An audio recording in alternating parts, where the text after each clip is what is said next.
Welcome to Look Ahead Radio with Tom Arms and Lockwood Phillips.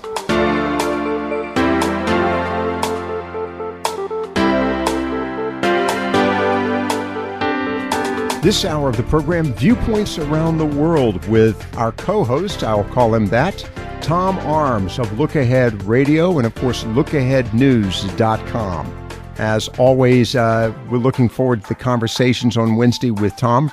He's living in London and always brings us up to date on what's happening around the world and giving us here in the States an understanding of how we're seen in other countries and what the reports are.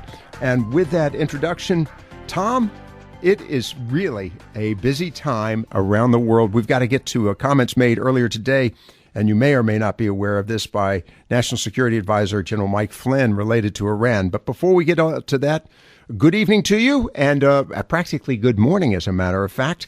And how are you doing, and what's it like in London right now? It's cold and wet. Well, it's winter. It is. Had a very sad day, though. I had to take my son to the airport. He's off for 10 months teaching English in South America. Well, he's teaching the Queen's English. That's not the same English that we use here in the States. No, it's much better. Oh, right. All right. So your son is off and traveling around the world. I am going to be really fascinated, and we've got a list of items to talk about this afternoon. But I would really like to start off with a comment I just made a few moments ago related to Iran. We'll probably get back to that a little later on the program. We've got other things to talk about, of course, with the issues in the United States.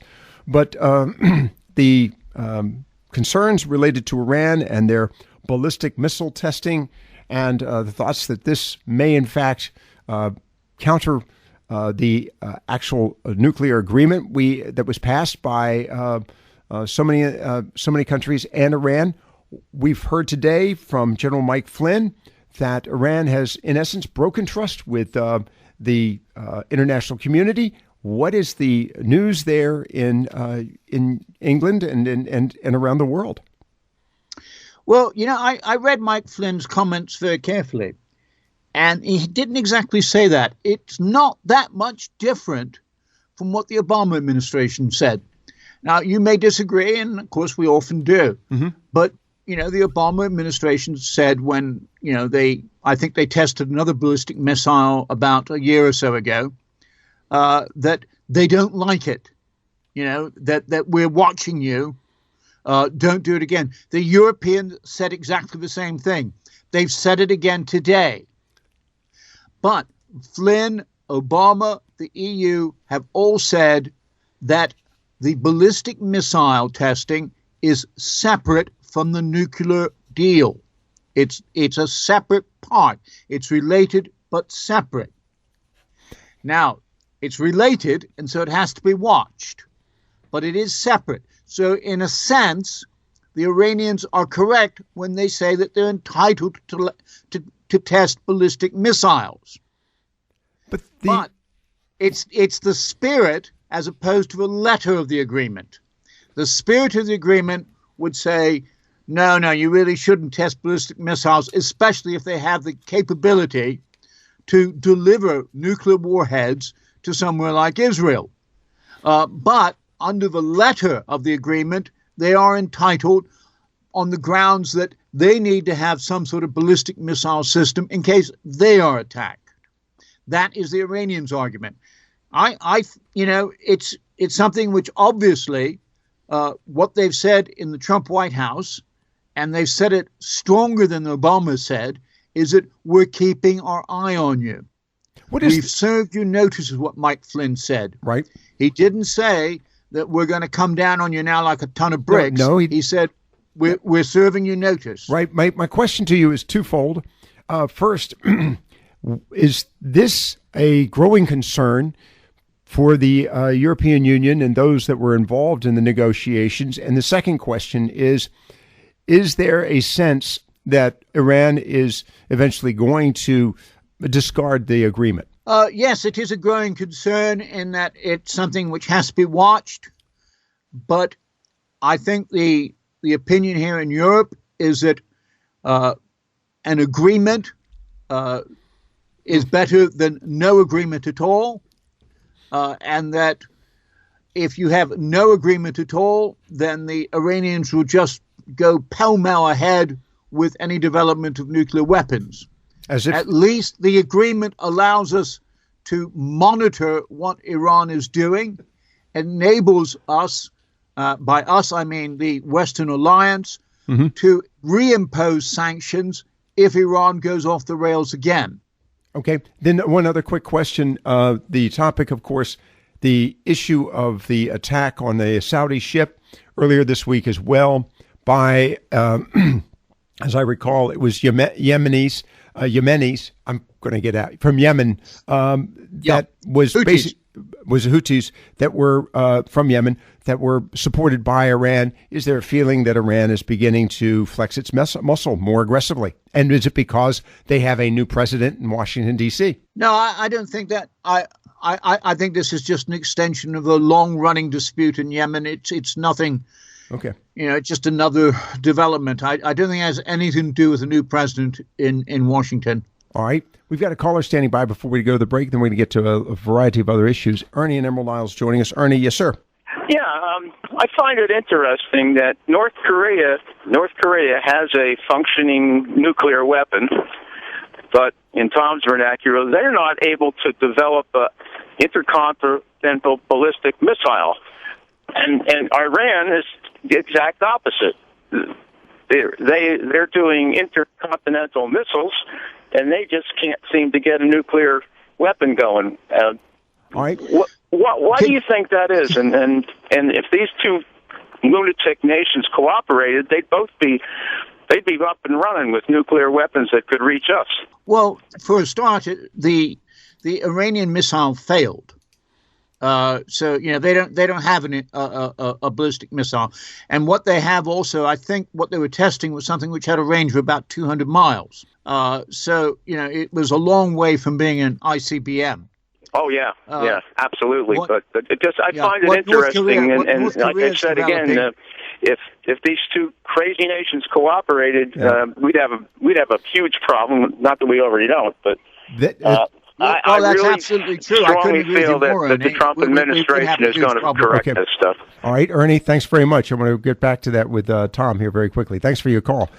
What is the possibility, Tom, of those two nations, and there has been sharing in the past, Iran, Korea, and also Pakistan. What is the possibility of, is there some concern there? No, there are no real relations between Iran and North Korea. I mean, you may regard Iran as a regular renegade country, but compared to North Korea, it's positively pro-Trump. Yes, it's a bastion of freedom. All right, we're going to get to that in just a moment here on Viewpoints Around the World. I like that, Tom. Tom Arms, of course, joining us from London. A lot to talk about. We're going to get back to the topics of U.S. politics here in just a moment. We're going to chat about the conversation associated with the temporary ban of folks from 7 countries. And then we'll also see if there's been much reporting on the announcement last night of the Supreme Court nominee. Stay with us here on Viewpoints Around the World. Look Ahead Radio will return in just a moment. This is Tom Arms with LookAheadNews.com's expanded world analysis for the week beginning the 6th of February. LookAheadNews.com broadcasts tomorrow's news today so that you can plan to participate. Russia, Iran and Turkey on Monday hold a technical meeting to discuss the Syrian peace talks. Moscow hopes to present a Russian organized blueprint before Washington becomes involved again. Meanwhile, a Russian delegation arrives in Damascus on Monday to discuss Russia's future role in Syria and the Middle East. The Russian president on Friday plays host to his Slovenian counterpart, Borut Pahor, who's visiting Moscow to discuss the improvement of political and economic ties. Last week, the British House of Commons voted overwhelmingly to invoke Article 50 and start Brexit negotiations. On Monday, legislation goes into the committee stage, where it faces a raft of amendments. At the same time, Theresa May's government has promised a policy document setting out strategy and objectives. Also in London on Monday, Israeli Prime Minister meets Theresa May. The Israeli leader is scheduled to meet Donald Trump for that important first meeting on 15th of February. Mr. Netanyahu will clearly be interrogating Mrs. May, the first foreign leader to meet President Trump, on her impressions of the American president. In Washington next week, Japanese Prime Minister Shinzo Abe visits President Trump on Friday. The Japanese are unhappy about the scrapping of the Trans-Pacific Partnership Agreement and worried about North Korea's nuclear weapons program and Chinese encroachments in the South and East China Seas. Colombia on Tuesday begins its delayed peace talks with the National Liberation Army Group. Previous talks were called off after the ELN kidnapped a congressman who has now been released. Across the Caribbean in Haiti, on Tuesday, Jovenel Moise is scheduled to move into the presidential palace. Last month, he was questioned over charges of money laundering, bribery, and fraud. Somalia is also having trouble electing its president.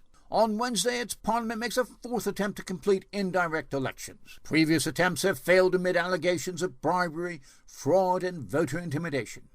Elsewhere in Africa, South African President Jacob Zuma on Wednesday is due to give his State of the Nation address to Parliament. Previous addresses have been marred by hecklers. The Swiss on Sunday vote in a referendum to end their long-standing tax haven policy for multinational companies. And Turkmenistan stages presidential election. The country has been branded by human rights groups as one of the world's most repressive. On the entertainment side, the British Academy of Film and Television Arts presents its annual BAFTA Awards on Sunday. The event is seen as a curtain raiser for the Oscars, and the musical La La Land has 11 nominations. And that was next week's News Today, so that you can plan to participate in the world around you. Stay tuned for Viewpoints Around the World with myself and Lockwood Phillips. Welcome back to Look Ahead Radio. Here is Lockwood Phillips. Viewpoints Around the World with Tom Arms of LookAheadNews.com. LookAheadNews.com. Simply join him by going to that website and becoming a regular reader of his blogs. That's LookAheadNews.com. Tomorrow's news today. And of course, also with Look Ahead Radio, heard here on this station and other stations around the globe. Tom, thanks for staying with us. Let's talk now about the events of the past, week and, of course, last evening, politics in the United States. First question, is it still something of interest there in the United Kingdom and around, in Europe and around the world? What are we talking about? Are we talking about the ban on Muslims traveling from certain countries, or are we talking about the Supreme Court? Or we can let's start with the. I don't know about the ban of Muslims. I do know it's a ban of individuals coming from 7 key countries. Now, I'm not sure if they were Muslim or Christian or some other religious, maybe atheist. But we do have. Well, they don't apply to Christians, apparently. Oh, yes, it does. They've been sent home. Well, no, he said it didn't apply to Syrian Christians. He had a certain group that if I recall correctly, if I read it correctly, which I may not have, but I think that it's being interpreted here as a Muslim ban, whether or not it is specifically a Muslim ban. Certainly that 99% of the population or 95% of the population of the countries concerned are Muslims. It is certainly being interpreted as a Muslim ban as an extension of the word or phrase Muslim ban, which he used during the campaign. Okay. Now, it may have been unfortunate that he used that phrase during the campaign, but that is affecting how people are viewing it here now. That's important, and I appreciate that connection. By the way, just making mention of this, these are 7 countries that were first identified under the Obama administration, as you know. Absolutely. So it's been a concern, and in fact, there were times when, in fact, President Obama very quietly and surreptitiously slow-walked a lot of folks coming in from Syria, particularly. Well, is it gaining a lot of what kind of press is it getting there in the United Kingdom and in Europe? It is being attacked hammer and tong. There are a few people who aren't. The Prime Minister of Hungary, Viktor Orban, is not. He's about the only one. The Italians are a bit muted in their criticism. Mm-hmm. Everyone else is loud in their criticism. Theresa May started off by saying it was America's business, and then turned around and said, after an outcry by the British public, said, no, you're right. We don't like it either. So basically, everyone is opposed to it. Okay. It's one thing. I think one of the reasons, and it's come out time and time again, one of the reasons is that they see it as helping the recruitment of jihadists in the West by ISIS. They think it's a recruiting poster for ISIS. Last week you mentioned the fact that Tunisia was very concerned about the victory, if you will, in Syria, the loss by ISIS or ISIL, but ISIS in Syria, and the fact that Tunisia is very concerned about these fighters returning to Tunisia. It is interesting that folks aren't making a connection to the potential spread of this terrorist group to other countries, and that's a little surprising.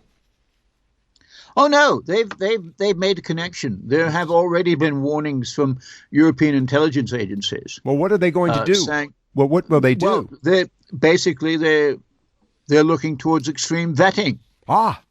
Same as they're doing in the States. About a ban. Well, wait. Let me just make. I'm sorry. Let me just say, a temporary cessation, 90 to 120 days, so that they can establish the vetting. Is that what it is, or will it simply be extended? No. What I'm saying, what people here are saying, or I'm saying, what other people are saying, is that it gives ISIS a weapon, and it allows them to go onto the internet and say, this proves that the Americans hate us. Well, they've had weapons before now, so we'll leave that at that. It's another weapon. It's another weapon.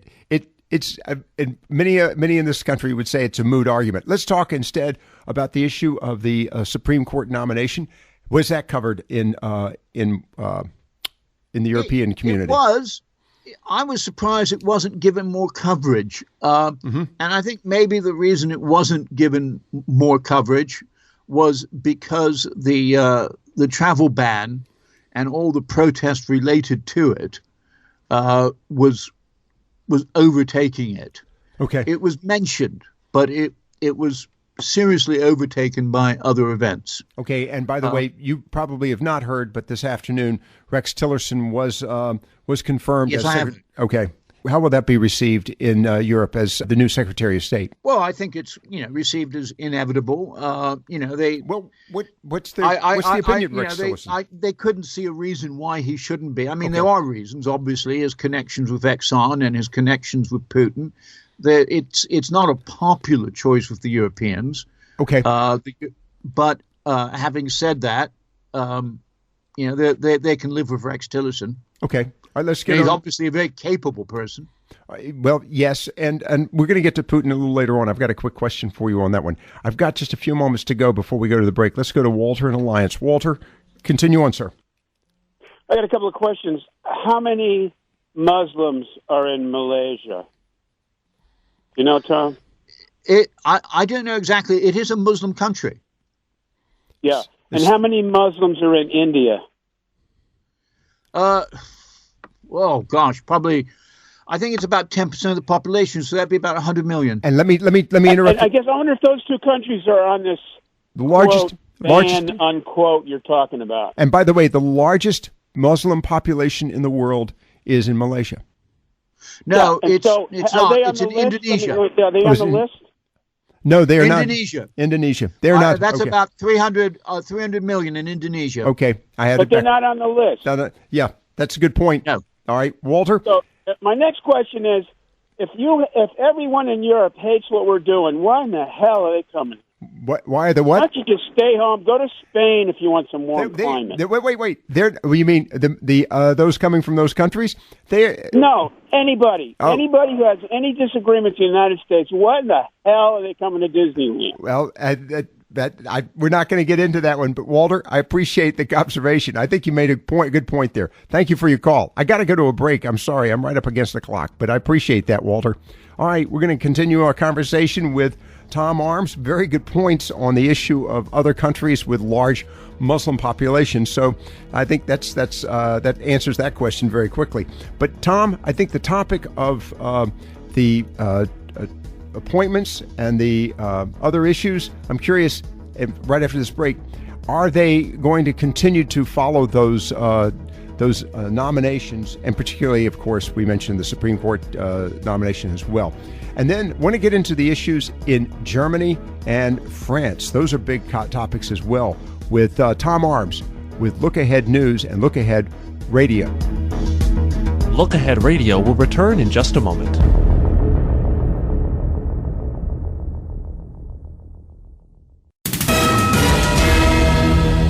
We now return to Look Ahead Radio. Here is Lockwood Phillips. Look Ahead Radio and, of course, LookAheadNews.com. The source of that, our guest this afternoon, Tom Arms. And Tom's joining us from London, England, where it's just shy of midnight.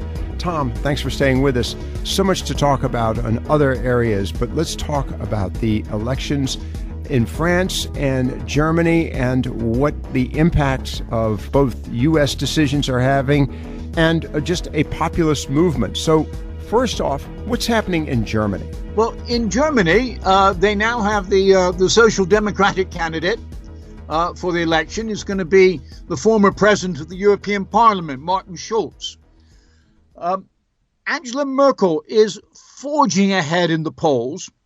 Her approval rating now is 76%. The Alternative for Deutschland is more or less staying the same. I think it's dropped slightly from about 15 to 12%. They are the populist alt-right party in Germany. Now, France. Now, that's really interesting at the moment. It's interesting because there's a humongous scandal going on. The Republican presidential candidate is a man called François Fillon. And he was the most likely person to win in the elections in April-May. But it's recently been revealed that he has been paying his wife out of state funds $10,000 a month. Well, it's chicken feed here in the U.S. Is that creating some ill will there in France? It is. He may be forced to drop out of the race. What does this do to the populist Marine Le Pen? Well, François Fillon was positioning himself as a right-wing alternative to Marine Le Pen. He was taking some quite far-right views on Islam and various other issues. And if he drops out, I don't think there is another person taking those views. So if you like, it does open up the right a bit more to Marine Le Pen. But having said that, the European Parliament is saying that she has to pay back $300,000, which she has overpaid a friend of hers. So we got scandals all over the place in France. Well, you mentioned the European Union. Let's talk about that, because there's some concern that apparently the European Union thinks that Donald Trump wants to see it collapse. Yes, Donald Tusk has, in fact, put that on the agenda. And in fact, his ambassador to the EU, or ambassador designate, because he hasn't been approved yet, I don't think, Ted Malloch, has more or less said that. He said that Donald Trump is opposed to supranational institutions such as the European Union, that he'd much rather deal with national institutions, and that he thinks that Germany is far too dominant and that Europe would be better served being broken up into nation states. This is the man whom Trump wants to be the ambassador to Brussels. Well, the EU has not been gaining a lot of popular support, has it? Nobody wants to, well, when I say nobody, there are people obviously who do want to see the EU broken up, among them the infamous Nigel Farage, who is a close friend, as we know, of Mr. Trump, or President Trump. And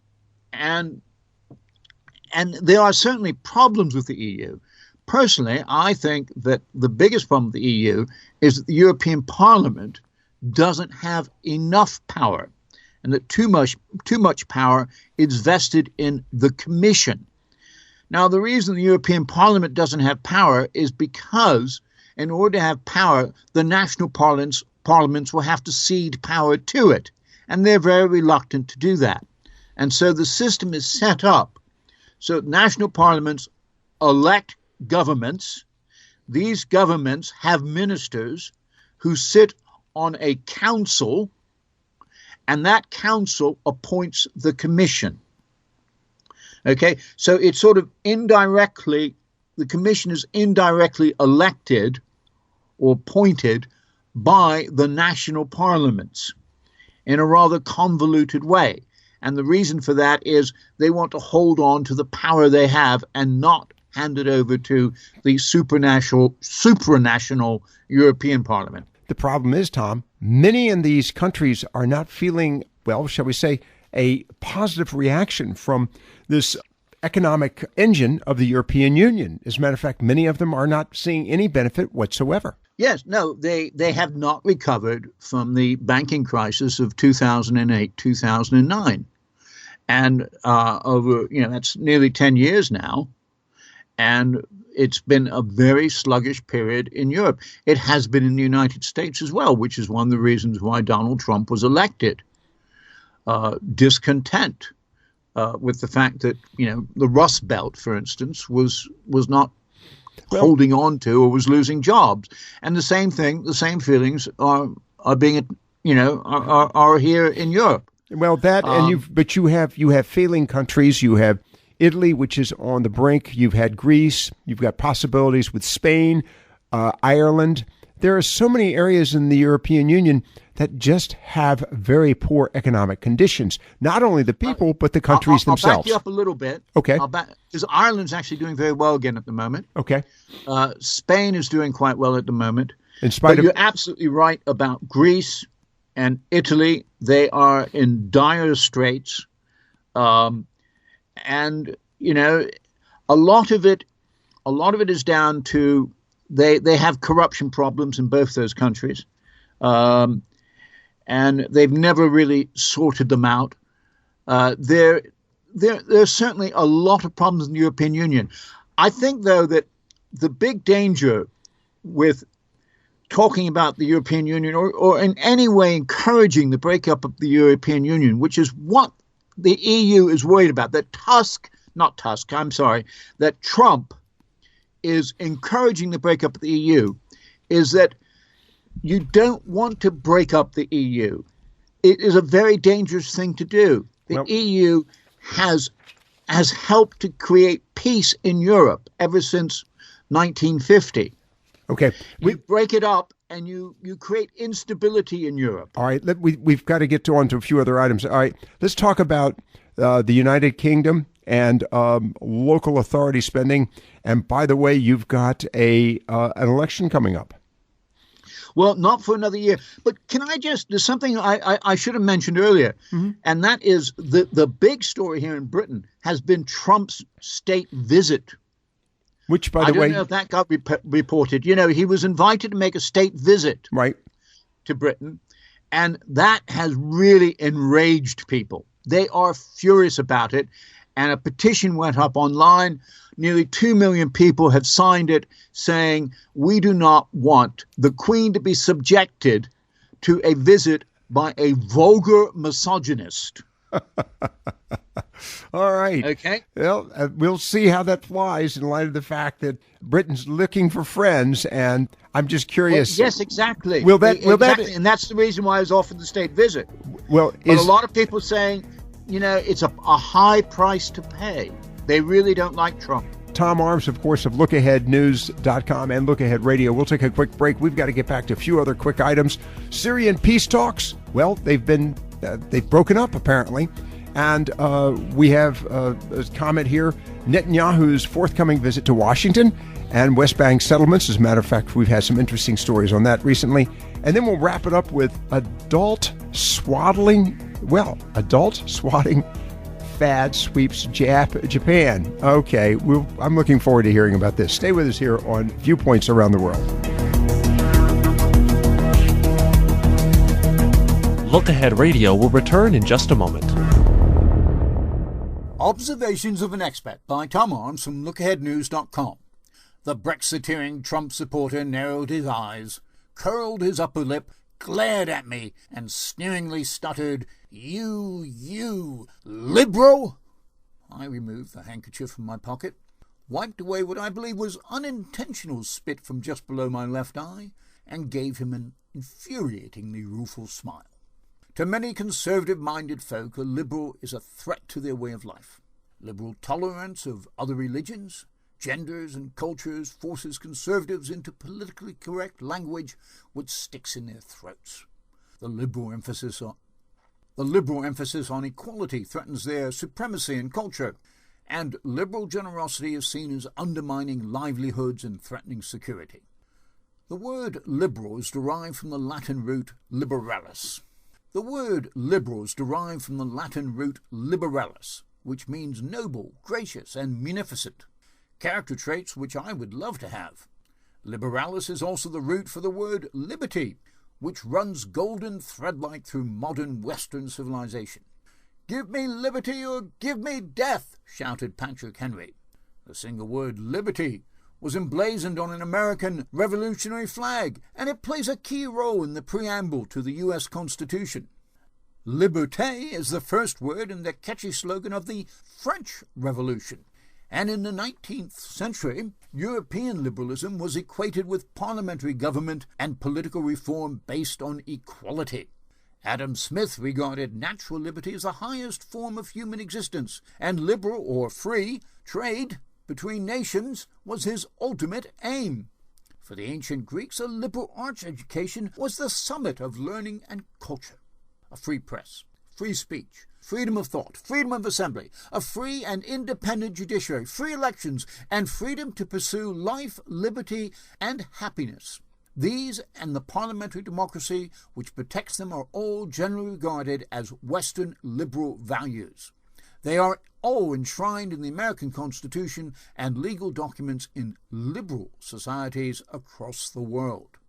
The phrase liberal values and the institutions established to protect them were previously considered sacrosanct. No longer. All of this was made clear in a recent article by an international team of political scientists writing in the Journal of Democracy. They used data from political polls conducted in Europe, the United States, and Canada between 1995 and 2011. The results were shocking and helped to explain why the word liberal and the phrase liberal values are now uttered with disgust by a growing number.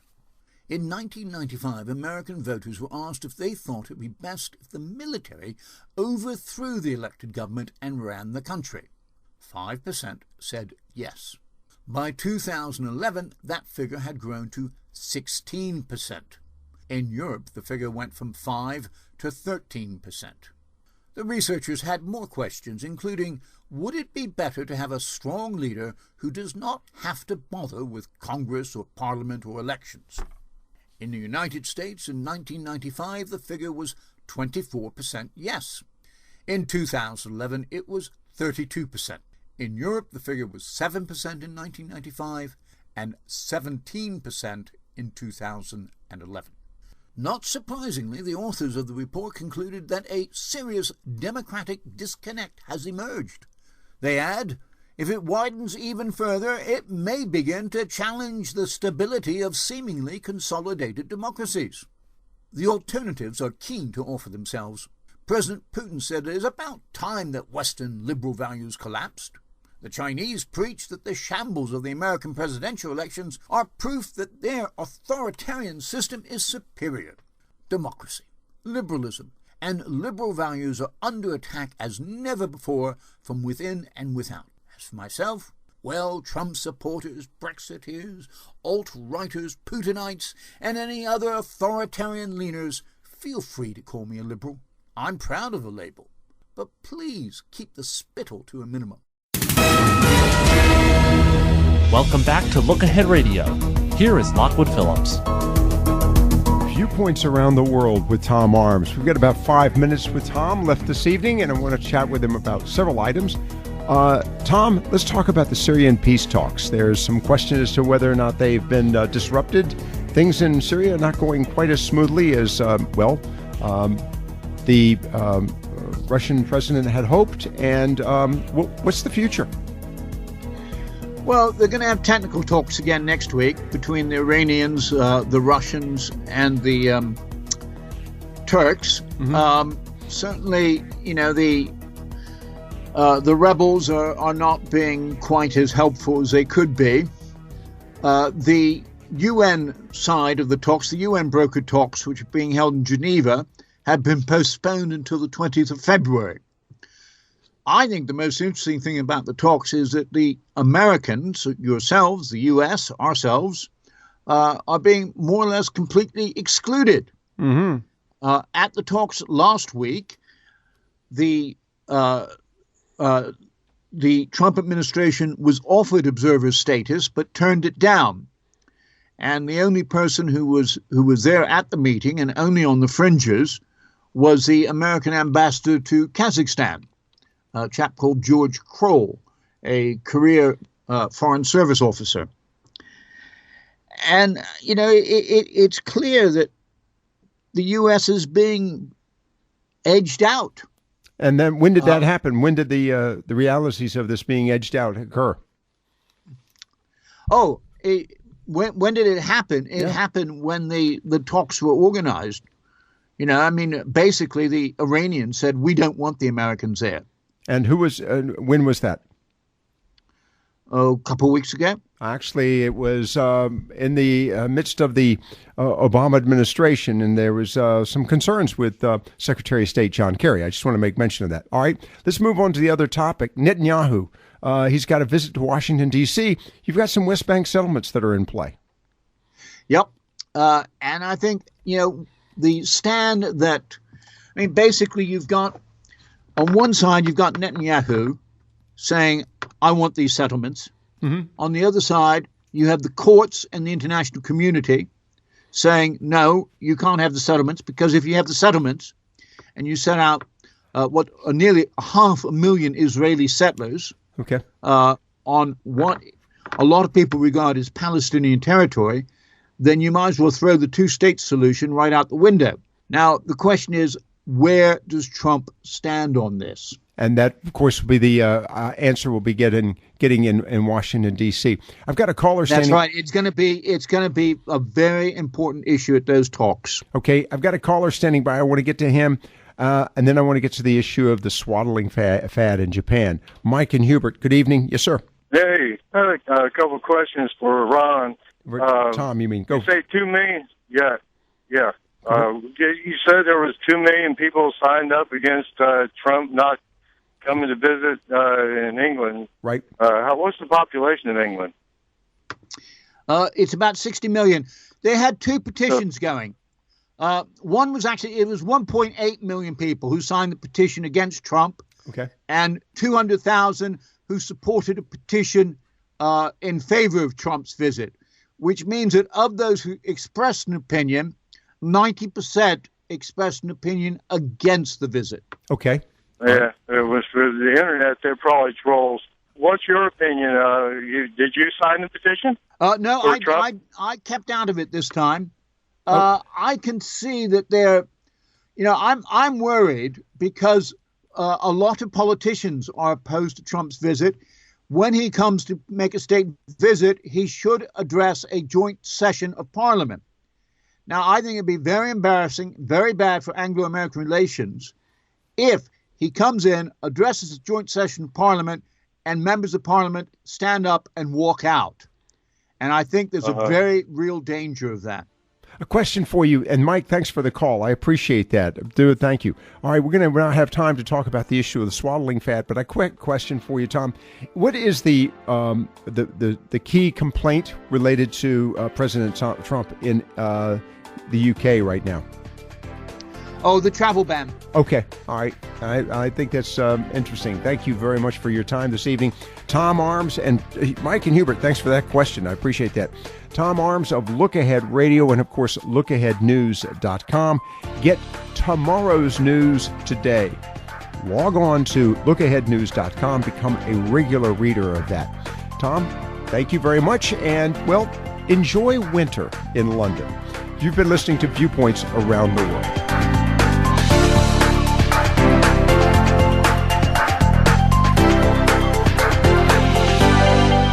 Look Ahead Radio is a production of the Talk Station.